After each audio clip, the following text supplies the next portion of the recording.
హైదరాబాద్లో నిర్వహించిన meet the press కార్యక్రమంలో మంత్రి కేటీఆర్ పాల్గొన్నారు. కర్ణాటకలో అసెంబ్లీ ఎన్నికలకు ముందు ఇచ్చిన హామీలను కాంగ్రెస్ పార్టీ తుంగలో తొక్కిందని మంత్రి కేటీఆర్ విమర్శించారు. రాష్ట్రంలో ఎన్నికల సందర్భంగా కాంగ్రెస్ పార్టీ బూటకపు హామీలు ఇస్తోందని ఆరోపించారు. కర్ణాటకను మోడల్గా చూపుతూ కాంగ్రెస్ నేతలు ఓట్లు అడుగుతున్నారు. కానీ అక్కడి రైతులేమో కాంగ్రెస్ పార్టీ తమను మోసం చేసిందని ఆరోపిస్తున్నారన్నారు. కాంగ్రెస్ను నమ్మొద్దంటూ కర్ణాటక రైతులు రాష్ట్రానికి వచ్చి మరీ ప్రచారం చేస్తున్నారని తెలిపారు. గర్వంగా గొప్పగా చెప్పే పరిస్థితి. వారికి డబ్బులిచ్చి తామే తీసుకొచ్చామని కాంగ్రెస్ ఆరోపించడం హాస్యాస్పదమని కేటీఆర్ కొట్టిపారేశారు. అందరము కలిసి వెళ్లి కర్ణాటకలో రైతుల పరిస్థితి ఏంటనేది ఆరా తీద్దాం, మీరు రెడీగా ఉన్నారా అంటూ కాంగ్రెస్ నేతలకు సవాల్ విసిరారు కేటీఆర్. మరోవైపు రైతుల ఆదాయం రెట్టింపు చేస్తామని బీజేపీ ఇచ్చిన హామీ ఏమైందని కేటీఆర్ ప్రశ్నించారు. తెలంగాణలో ఏ మూలకైనా పోండి, మీరు సంపద పెరిగింది, ప్రజల సంపద పెరిగింది, రాష్ట్ర సంపద పెరిగింది.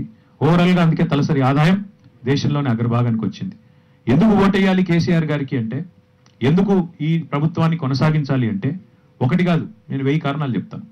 ఎందుకంటే ఏ ప్రభుత్వం అయినా 2 పర్యాయాల అవకాశం ఇచ్చిన తర్వాత మూడోసారి ఎలక్షన్కి వెళ్ళేటప్పుడు స్వేచ్ఛగా గర్వంగా గొప్పగా చెప్పే పరిస్థితి ఉండాలి. మేము ఈ పని చేసినాము కాబట్టి మాకు ఓటేయండి అని చెప్పాలి.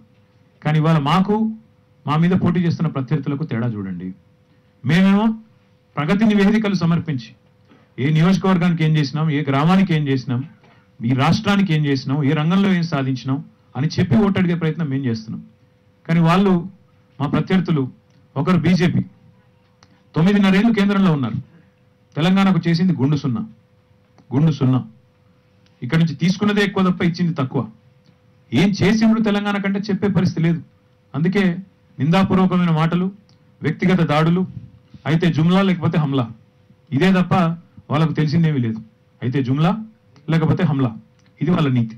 ఇక Congress, it's a party that has been tried, tested and dusted. Congress కొత్తదేం కాదు, ఈ రాష్ట్రానికి ఈ దేశానికి కొత్త పార్టీ కాదు. It's a party that has been tried, tested and dusted, అంటే చెత్తబుట్టలో పడేయబడ్డ పార్టీ.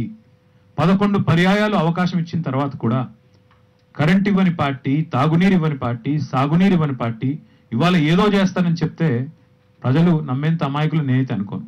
అన్నింటికి మించి ఏ తెలంగాణ రాష్ట్రాన్నైతే ముంచిందో కాంగ్రెస్ పార్టీ, హైదరాబాద్ సంస్థానంగా ఉన్న ఒక ప్రాంతాన్ని ఆనాడు పరాధీనతలోకి నెట్టింది కాంగ్రెస్. 56లో ఇష్టం లేని పెళ్లి చేసింది కాంగ్రెస్.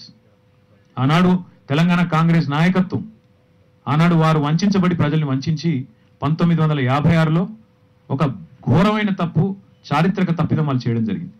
చేసిన పాపానికి 58 ఏళ్ళు, ఒక తప్పు చేస్తే 58 ఏళ్ళు ఇబ్బంది పడి ఆ తప్పు నుంచి బయటికి పడడానికి 58 ఏళ్ళు నానా తంటాలు పడాల్సి వచ్చింది తెలంగాణ ప్రజానికానికి. 56లో ఇష్టం లేని పెళ్లి చేసింది కాంగ్రెస్. 68లో ఉవ్వెత్తున ఎగిసిపడ్డ ఉద్యమాన్ని కర్కశంగా పోలీసులను, ప్రభుత్వ యంత్రాంగాన్ని అడ్డం పెట్టుకొని రాజ్యశక్తితో 370 మంది పిట్టల్ని కాల్చినట్టు కాల్చి చంపింది కాంగ్రెస్. మళ్ళీ 1971లో ప్రజాస్వామ్యబద్ధంగా తెలంగాణ ప్రజలు తమ గొంతు వినిపిస్తే 14 మంది పార్లమెంట్ సభ్యులకు గాను 11 మంది పార్లమెంట్ సభ్యులను ఆనాడు తెలంగాణ ప్రజాసమితిని గెలిపించి, ఆనాడు చెన్నారెడ్డి గారు, మల్లికార్జున్ గారు, ఇంకా ఇతర పెద్దలు వారు తెలంగాణ ప్రజల తరపున మాట్లాడే ప్రయత్నం చేస్తే వాళ్ళని కూడా ఆనాడు తృణీకార భావంతో వాళ్ళందరినీ కూడా